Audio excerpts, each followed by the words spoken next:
Lapu-Lapu City Police naglaraw nga musangat og reklamo batok sa usa ka netizen nga nagpost nga adunay usa ka babaeng pasahero nga nabiktima kuno sa pagpanulis sa usa ka tricycle driver.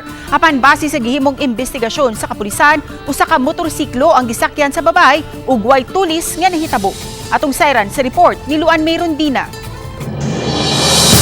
Midangop sa buhatan sa Police Station 2 niadtong Lunes sa alas 2:25 sa hapon ang usa ka 32 anyos nga babae human matod pa na biktima sa pagpanulis. Base sa iyang gilagdaang incident record form, mialigar siyang nabiktima siya sa pagpanulis sa usa ka tricycle driver. Di nakuha gayod ang iyang 15,000 pesos nga salapi, cellphone ug relo. Ang insidente gipost usab sa social media sa usa ka netizen. Diin gihulagway pa niini nga violet ang tricycle nga nasakyan sa babae ug diriyot pa siyang malugo sa tricycle driver ug sa kauban niini.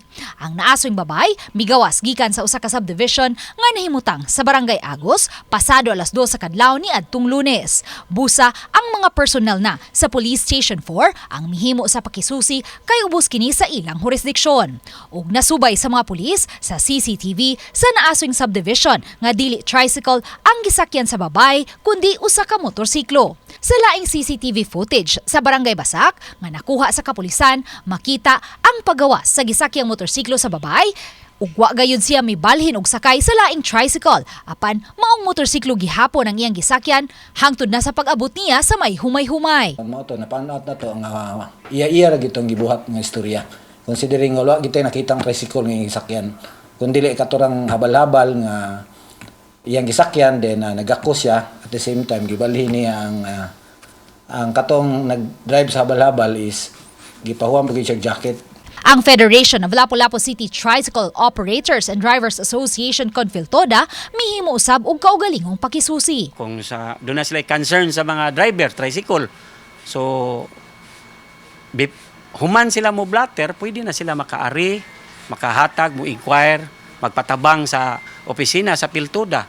Kaya ang Piltuda, langkob naman.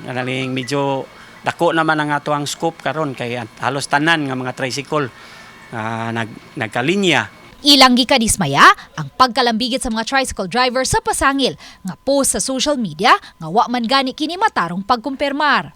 Subay niini, posibleng magatubang og kaso ang parehong netizen ug ang nagpailang biktima sa pagpanulis. Nang kuan kita nga dili gito siya tulis. Possible ato siyang pangitaan og tukmang kaso nga mapile sa iya considering naka-create siya og chaos o karang kahadlok sa mga tao. Gisuwayan sa RTV Balitang Bisdak, pagkuha ang habig sa biktima ug sa netizen nga nagpost niini apan wa kini motubag sa among mga text ug tawag. Uban ni Marlon Melgazo, Luan Mayrondina, Balitang Bisdak.